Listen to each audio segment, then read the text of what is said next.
आप कॉलेज जरूर जाएं, आप किसी भी इंस्टीट्यूट को आप जाते हैं आप जरूर जाएं, आपका कारोबार है जरूर आप कारोबार करें, आप नौकरी करते हैं तो आप नौकरी जरूर करें, लेकिन थोड़ी सी तब्दीली हमारे रूटीन में हो। रोजाना हम फज्र पढ़ रहे थे, इन 10 दिनों में हम कोशिश करें कि हम तहज्जुद भी पढ़ लें, इसलिए कि अल्लाह रब्बुल इज्जत मांगने वालों की दुआओं को कबूल करते हैं, रद्द नहीं फरमाते। तहज्जुद में जो दुआएं मांगी जाती हैं उनको रद्द नहीं किया जाता। और तहज्जुद में जो 4 रकात हम पढ़ लेंगे मेरे दोस्त को, साल भर हम कितने ही नफिल पढ़ लें, इन 10 दिनों में अगर हम 4 रकात तहज्जुद की पढ़ लेंगे तो उन सब पे ये भारी होंगे। रब्बि शरह ली सदरी वयस्सिर ली अमरी वहलुल उक़दतम मिन लिसानी यफ़क़हू क़ौली।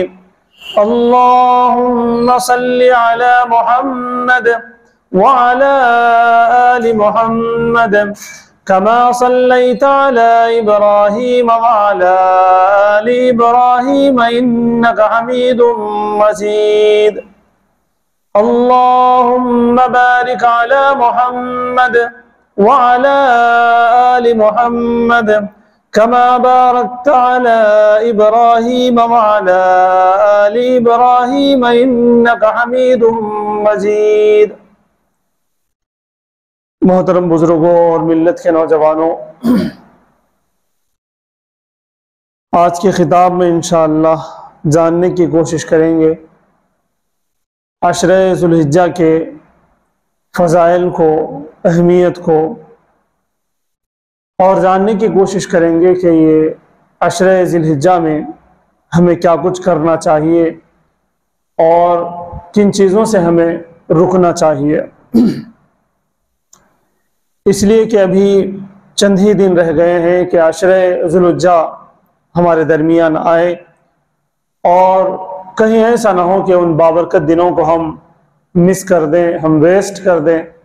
इसलिए हमने मुनासिब समझा कि आज इसी पर बात की जाएगी। दरअसल अल्लाह रब्बुल इज़्ज़त ने जब ये दुनिया बनाई तो यके बाद दीगरे 1 बाय 1 अल्लाह रब्बुल इज़्ज़त ने नबियों को और रसूलों को मबऊस फरमाया और भेजा। हमें जानना चाहिए कि जब कभी भी दुनिया के अंदर किसी भी तरह का बिगाड़ आया तो अल्लाह रब्बुल इज़्ज़त ने नबी को भेजा, रसूल को भेजा, ताकि वो बंदों को अल्लाह की तरफ बुलाएं, बुराइयों से महफूज रखें और उनको ये जतलाएं, ये बतलाएं कि तुम्हें मरने के बाद उठाया जाएगा और तुम्हारे हर अमल का हिसाब होगा। और ये बताने के लिए कि तुम अल्लाह को एक जानो और उसके भेजे हुए नबी को नबी और रसूल जानो तो तुम कामयाब हो जाओगे, वहां का मसला तुम्हारा हल हो जाएगा। ये चीजें बताने के लिए हमेशा नबी आते रहे, लेकिन मेरे और आपके प्यारे आका मोहम्मद रसूलुल्लाह सल्लल्लाहु अलैहि वसल्लम खातमुन नबिय्यीन हैं। आपके बाद कोई नबी आने वाले नहीं हैं। मैं बस ये बताना चाहता हूं कि अल्लाह रब्बुल इज़्ज़त ने अपनी तौहीद के लिए, अल्लाह रब्बुल इज़्ज़त ने अपनी शरीयत के लिए, अल्लाह रब्बुल इज़्ज़त ने बंदों को अपने से जोड़ने के लिए, बुराइयों से रोकने के लिए एक के बाद एक नबियों को भेजते रहे। फिर मैं आपको बताऊं कि इससे क्या हुआ, दुनिया वाले पूरे अल्लाह की तरफ मुतवज्जे होते रहे।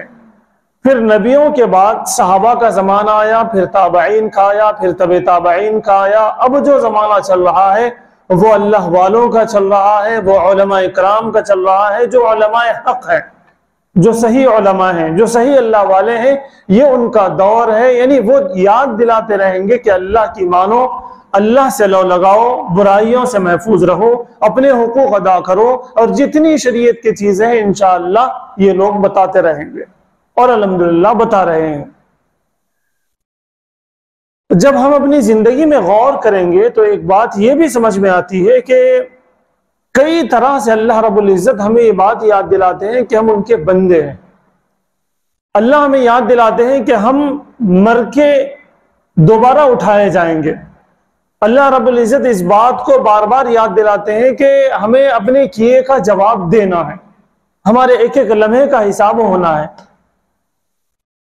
जैसा कि हमारे आस पड़ोस में किसी की मौत होती है, या हमारे घर में किसी की मौत होती है, या हमारे रिश्तेदारों में किसी की मौत होती है, या हमारे दोस्त अहबाब में से किसी की मौत होती है, तो गोया के मौत का ये ऐलान है, ये नोटिस है हमारे लिए कि आज इसकी बारी थी, कल तुम्हारी बारी है। यानी अल्लाह रब्बुल इज्जत हमारे पड़ोस में मौत देकर हमें अलर्ट करते हैं, हमें याद दिलाते हैं कि तुम पर भी मौत आनी है। हमारे खानदान में मौत देकर हमें ये याद दिलाते हैं कि तुम पर भी मौत आनी है, यानी कि तुम नेक कामों की तरफ आगे बढ़ो, तुम बुराइयों से अपने आप को तौबा करो। इसी तरह से मेरे दोस्तों, कभी किसी छोटी बड़ी बीमारी की वजह से भी अल्लाह ताला हमें याद दिलाते हैं कि तुम मुझे याद कर लो, तुम मुझे अपना खुदा मानो, जानो और अमल की कोशिश करो। कभी बीमारी के जरिए से हमें याद दिलाया जाता है, कभी किसी मुसीबत की वजह से हमें याद दिलाया जाता है, कभी अपने औलाद के सिलसिले में कोई मुसीबत आ गई, अपने कारोबार के सिलसिले में कोई मुसीबत आ गई, अपने पड़ोसियों पर कोई मुसीबत आ गई।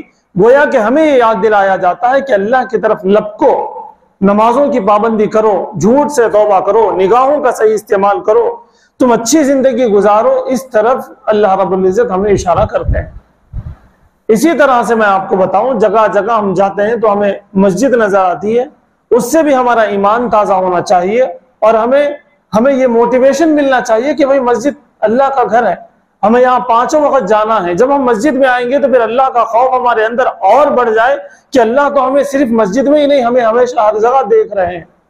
मैं बताना ये चाहता हूं कि हमारी अपनी जिंदगी में 24 घंटों की रूटीन में कई सारी चीजें ऐसी हैं जिनमें अल्लाह रब्बुल इज्जत हमें याद दिलाते हैं कि ऐ लोगो मुसलमान बन जाओ, सच्चे पक्के मुसलमान बन जाओ, अपने नबी सल्लल्लाहु अलैहि वसल्लम से खूब मोहब्बत करने वाले बन जाओ। इसका इशारा हमें जिंदगी के एक एक मोड़ पर, एक एक लम्हे पर अल्हम्दुलिल्लाह मिलता चला जाता है।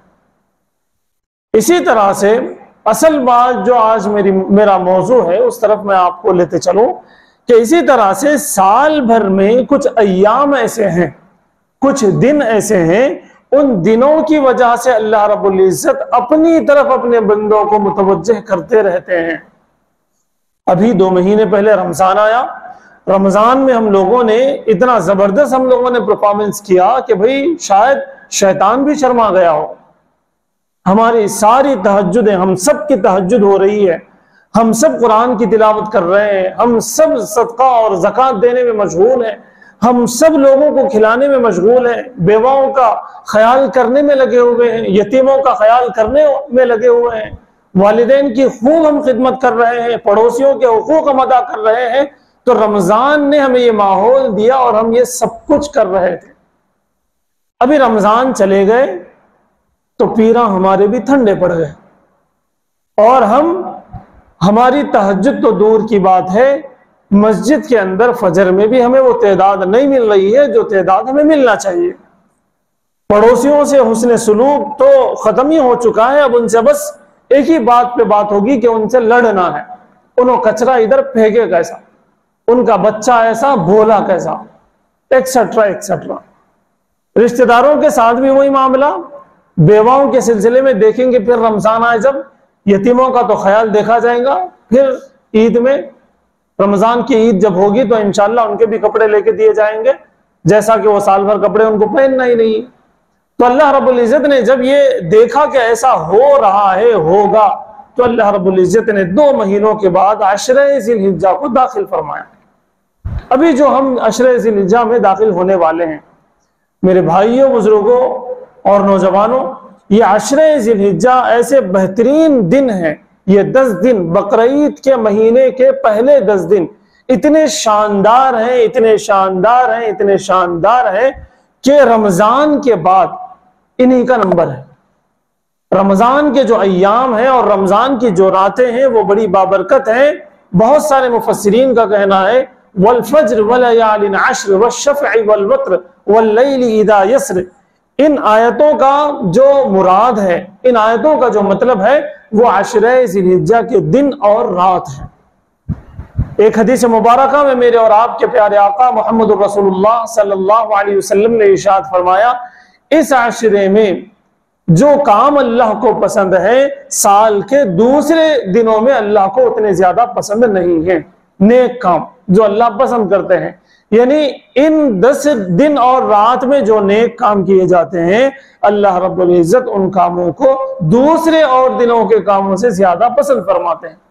तहज्जुद की नमाज हम साल भर पढ़ते हैं, लेकिन अगर अशरे ज़ुल्हिज्जा में पढ़ी जाएगी तो उसको अल्लाह रब्बुल इज्जत ज्यादा पसंद फरमाते हैं। सदका खैरात हम हमेशा करते हैं, ये बात जहन में रखें। रमजान के बाद इसका नंबर है, रमजान तो सबसे पहले नंबर पर है, रमजान के बाद इसका मामला है अशरे ज़ुल्हिज्जा का। तो मैं बताना ये चाहता हूं कि अल्लाह रब्बुल इज्जत ने जब देखा कि हमसे बंदे दूर हो रहे हैं, नमाजों की पाबंदी नहीं होती, सदका खैरात भी नहीं होता, रातों की इबादतें भी नहीं होती, पड़ोसियों का ख्याल भी नहीं होता, रिश्तेदारों के हुकूक भी अदा नहीं करते, वालिदैन की खिदमत भी नहीं करते, औलाद की सही तरबियत भी नहीं करते, ये भूल चुके हैं अल्लाह को, रसूलुल्लाह को, सुन्नतों को, फराइज को, वाजिबात को, हुस्न सुलूक को, अपने हुकूक को जब ये भूल चुके हैं तो अल्लाह रब्बुल इज्जत ने अशर ज़ुल्हिज्जा को ला लिया। ये अल्लाह का करम है, फजल है, एहसान है।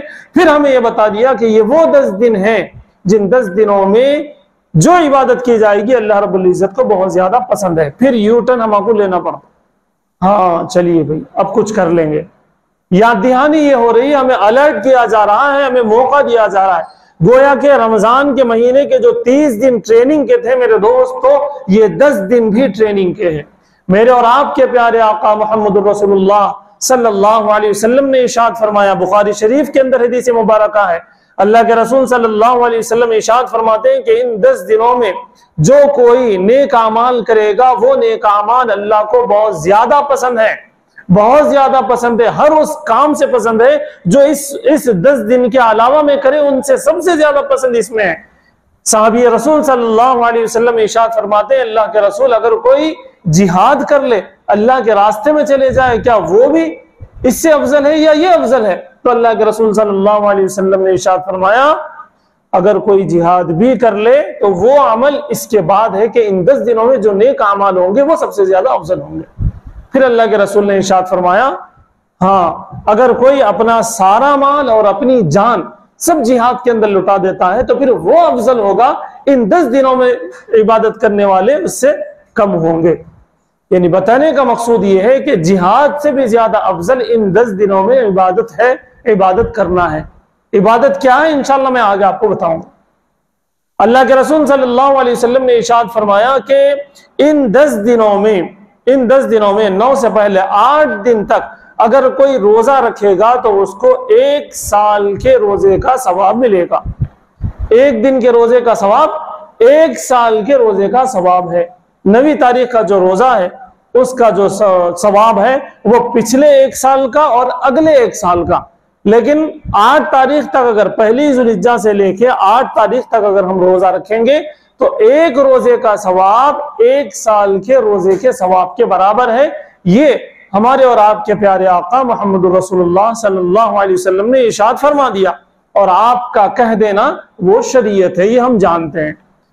एक और अपॉर्चुनिटी है इसके अंदर, अल्लाह रब्बुल इज्जत अल्लाह के रसूल सल्लल्लाहु अलैहि वसल्लम ने यह भी ऐलान फरमाया कि इन 10 रातों में अगर किसी एक रात या सारी रातें, एक रात की इबादत 1 शब कद्र की इबादत के मुताबिक है, बराबर है। ये अल्लाह के रसूल सल्लल्लाहु अलैहि वसल्लम ने इरशाद फरमाया। तो पता चला कि अशरे ज़ुल्हिज्जा के अंदर इबादत करना, रोजा रहना और रातों को अल्लाह की इबादत करना, ये बहुत ज्यादा अहमियत के हामिल है और बहुत ज्यादा इसमें सवाब है। तो मैं ये बता रहा था कि अल्लाह रब्बुल इज्जत से जब जब हम दूर होते हैं, सुन्नतों से जब जब हम दूर होते हैं, रसूल सल्लल्लाहु अलैहि वसल्लम की मोहब्बत जब हमारे अंदर कम होती है तो अल्लाह रब्बुल इज्जत एक ऐसा मौका हमें नसीब फरमाते हैं कि हम उसको कैच कर सकते हैं, हम उसको कंट्रोल कर ले सकते हैं। तो अभी जो अय्याम आने वाले हैं वो इन्हीं में से हैं। तो इसलिए आप तमाम हजरात से गुजारिश है कि इस अशरे ज़ुल्हिज्जा को आने वाले जो 10 दिन हैं, बकरीद से पहले के जो 10 दिन हैं, 10 तारीख को ईद होगी तो पहली तारीख से लेकर 10 तारीख तक के जो दिन हैं उन दिनों का इस्तेमाल सही करें और उसमें खूब से खूब इबादत करने की कोशिश करें, रोजाना रोजा रहने की कोशिश करें। रातों में रोजाना अल्लाह के सामने गिड़गिड़ाने और मांगने की कोशिश करें। बाज वक्त ये हमारे जहन में आता कि भाई खूब इबादत करें, अच्छी इबादत करें, तो क्या ऑफिस ना जाएं, तो क्या स्कूल और कॉलेज ना जाएं, तो क्या कारोबार ना करें? ये बात हरगिज नहीं है। हमेशा आप याद रखें, हमारे जो 24 घंटों की रूटीन है, उस रूटीन को हम इबादत में गुजार सकते हैं। अगर हम इन 10 दिनों की रूटीन को अच्छी कर लें तो इंशाअल्लाह उसकी बरकत से आगे के 10 महीने हमारे इंशाअल्लाह अच्छे गुजरेंगे, फिर उसके बाद इंशाअल्लाह रमजान आ जाएंगे। तो आपसे गुजारिश है कि इन 10 दिनों में, जो 10 दिन आने वाले हैं, उन 10 दिनों में हम अपनी निगाहों का सही इस्तेमाल करें, अपने कानों का सही इस्तेमाल करें, अपने पैसे का सही इस्तेमाल करें, अपनी जुबान का सही इस्तेमाल करें, कमाएं तो सही, खर्च करें तो सही, किसी से गुफ्तगू करें तो नर्म वाली गुफ्तगू करें, किसी की चुगली ना करें, किसी की चुगली न सुने, किसी को तकलीफ ना दें, ना निगाहों से तकलीफ दें, ना जुबान से तकलीफ दें, ना पैसे से तकलीफ दें, ना ओहदे से तकलीफ दें। एक सच्चे पक्के मुसलमान को किस तरह जिंदगी गुजारने की जरूरत है, उस तरह की अगर जिंदगी गुजारने की कोशिश करेंगे तो इंशाअल्लाह हमारे अपने भी खुश रहेंगे और हमारे अपने पराए भी खुश रहेंगे। तो इन 10 दिनों में सुबह से लेकर शाम तक की जो रूटीन है, उसको मैं आपसे गुजारिश करता हूं कि थोड़ा सा चेंज करें। आप स्कूल जरूर जाएं, आप कॉलेज जरूर जाएं, आप किसी भी इंस्टीट्यूट को आप जाते हैं, आप जरूर जाएं, आपका कारोबार है जरूर आप कारोबार करें, आप नौकरी करते हैं तो आप नौकरी जरूर करें, लेकिन थोड़ी सी तब्दीली हमारे रूटीन में हो। रोजाना हम फज्र पढ़ रहे थे, इन 10 दिनों में हम कोशिश करें कि हम तहज्जुद भी पढ़ लें, इसलिए कि अल्लाह रब्बुल इज्जत मांगने वालों की दुआओं को कबूल करते हैं, रद्द नहीं फरमाते। तहज्जुद में जो दुआएं मांगी जाती हैं उनको रद्द नहीं किया जाता। और तहज्जुद में जो 4 रकात हम पढ़ लेंगे मेरे दोस्तों, साल भर हम कितने ही नफिल पढ़ लें, इन 10 दिनों में अगर हम 4 रकात तहज्जुद की पढ़ लेंगे तो उन सब पे ये भारी होंगे। तो इसलिए इस अपॉर्चुनिटी को न छोड़ें, इस चांस को, इस मौके को न गवाएं, रोजाना तहज्जुद में उठने की कोशिश करें। अगला काम हमारा रोजाना सहर करने की कोशिश करें। अल्लाह के रसूल सल्लल्लाहु अलैहि वसल्लम ने इरशाद फरमाया, मैंने आपको बताया कि एक दिन का रोजा 1 साल के रोजों के बराबर है। तो हम क्यों इस मौके को छोड़ें? जो ताकत रखते हैं, जो सकत रखते हैं, जिनकी तबीयतें अच्छी हैं, उनको चाहिए कि वो रोजा रखें। मैं उन अहबाब से भी कहना चाहूंगा जो बीमार रहते हों, जो जिनकी उम्र ज्यादा हो, जो रोजा नहीं रख पाते, अगर उनकी तड़प होगी मन से, उनके दिल में ये होगा कि अगर मेरी सेहत होती तो मैं रोजा रहता, अगर मेरी उम्र अच्छी होती तो मैं रोजा रहता, तो आप याद रखें क़यामत के दिन वो इन दिनों में अपने आप को रोजेदार पाएंगे। अल्लाह रब्बुल इज्जत दिलों को देखने वाले हैं, अल्लाह रब्बुल इज्जत नीयतों को देखने वाले हैं, और अल्लाह रब्बुल इज्जत जज्बात को देखने वाले हैं। अल्लाह रब्बुल इज्जत अता करेंगे। तो मैंने कहा कि पहले तो हम तहज्जुद पढ़ लें, फिर उसके बाद हम सहर करने की कोशिश करें, और हम सब सारे घर वालों को कोशिश करेंगे हम रोजा रखें। फिर उसके बाद की जो हमारी रूटीन है, ऑटोमेटिकली अगर हम रोजा रहेंगे तो ये एक ऐसी गोल्डन की है, चाबी है कि ऑटोमेटिक जो है, अगर हम रोजा रहेंगे तो हमारी जुबान भी काबू में आएगी, हम अगर रोजा रहेंगे तो हमारी निगाहें भी काबू में आएंगी, अगर हम रोजा रहेंगे तो हमारे कान भी काबू में रहेंगे, हमारा दिमाग भी काबू में रहेगा। हमें बार बार अंदर से आवाज आएगी कि भाई मैं रोजा हूं, मैं गलत कैसे देखूं, मैं रोजा हूं गलत कैसे बोलूं, मैं रोजा हूं गलत कैसे देखूं, गलत कैसे सुनो। ये हमारे अंदर से जज्बा आएगा, जिसकी वजह से हम तमाम बुराइयों से महफूज रहेंगे और नेकियां ही नेकियां हमारे इंशाअल्लाह झोली में आएंगी। तो इसलिए पहला काम तहज्जुद है, दूसरा काम सहर है, ताकि हम सारा का सारा दिन जो है हम महफूज रहें। तीसरा जो काम है, हम जो है नमाजों की खूब पाबंदी करें। नमाजों की पाबंदी कैसी? जैसी पाबंदी हमने रमजान में किया। नमाजों की पाबंदी कैसी? जैसी पाबंदी हमने हमारे अपने घर में किसी के बीमार होने पर किया। नमाजों की पाबंदी कैसी? जैसी हम जब बहुत परेशान थे तो हम नमाज को भाग भाग के आ रहे थे, उस तरह हम कोशिश करें। इधर अजान हुई, इधर मस्जिद के लिए हम चले, तो ये होती है पाबंदी। पता चला सलाम फेरते जब आ रहे तो ये पाबंदी में शुमार नहीं होता। इधर अजान हो गई, हमारे कदम इधर मस्जिद के लिए बढ़े, चाहे हम जहां हो। स्कूल में हो, कॉलेज में हो, कारोबार में हो, नौकरी में हो, कहीं पर भी हम हो, अगर अजान हो गई तो हमारे कदम मस्जिद के लिए बढ़ते चले जाएं, इसकी हम कोशिश करें। और जो चीजें हैं, निगाहों की हिफाजत है, जुबान की हिफाजत है, माल की हिफाजत है, अपने जज्बात की हिफाजत है, ये सारी चीजों की हिफाजत करते हुए अगर हम इन 10 दिनों को गुजारने की कोशिश करेंगे, फिर आखिर में रात में जाग कर अल्लाह की इबादत करने की कोशिश करें। अल्लाह रब्बुल इज्जत ने और अल्लाह के रसूल सल्लल्लाहु अलैहि वसल्लम ने एक बेहतरीन नुस्खा दिया है, भाई आप जो है अल्लाह का जिक्र करते करते सो जाएं, सारी रात आपको जिक्र करने का सवाब है। आप कोई गुनाह ना करें मोबाइल के अंदर, आप किसी की चुगली ना करें किसी और दोस्त वगैरह के साथ, आप जो है दुआ पढ़ के सो जाएं तो सुबह तक आपको सवाब ही सवाब मिलेगा। तो इसलिए इन 10 दिनों में कम से कम इसका एहतमाम करें कि रात में इबादत कर लें, कुछ देर इबादत करें, फिर खामोशी से सो जाएं। अगर हम रात में इबादत की कोशिश करेंगे और आदत डालेंगे तो इन 10 रातों में अगर इबादत कर लिए तो 10 शब कदर मिलने का हमें जो है 10 शब कदर का हमें सवाब मिलेगा। इसलिए इन कीमती रातों को और इन कीमती दिनों को छोड़े ना, बल्कि इनमें खूब इबादत करने की कोशिश करें। और इसी तरह से जिस तरह हमने रमजान में लोगों का ख्याल किया, जो दीनी खुद्दाम है उनका ख्याल किया, जो बेवाएं हैं उनका ख्याल किया, जो यतीम हैं उनका ख्याल किया, जो बेरोजगार हैं उनका ख्याल किया, जो अपने रिश्तेदार हैं उनका ख्याल किया, जो पड़ोस हैं उनका ख्याल किया, जो बस्ती वाले हैं उनका ख्याल किया, तो इस महीने में भी इन 10 दिनों में भी हम कोशिश करें कि हम खूब से खूब सदका खैरात करें ताकि अल्लाह रब्बुल इज्जत को हम खुश कर सकें। मैं समझता हूं कि आपको अशरे ज़िलहिज्जा के बारे में बात वाज़ेह तौर पर समझ में आई होगी। और भी बहुत सारी चीजें हैं लेकिन हमारे पास इतना वक्त नहीं है कि तमाम चीजों को घेर सके। इंशाअल्लाह अगले जुमा में कोशिश की जाएगी कि जो सुन्नत इब्राहिमी है, हजरत इब्राहिम अलैहिस्सलाम की जो सुन्नत है, जो कुर्बानी का मामला है, उस पर इंशाअल्लाह रोशनी डालने की कोशिश की जाएगी। अल्लाह ताला से दुआ है कि अल्लाह ताला हमें इस आशरे ज़िलहिज्जा को खूब अच्छी तरह से गुजारने और उस पर अमल करने की तौफीक अता फरमाए। व आखिर दावाना अनिल हम्दुलिल्लाहि रब्बिल आलमीन।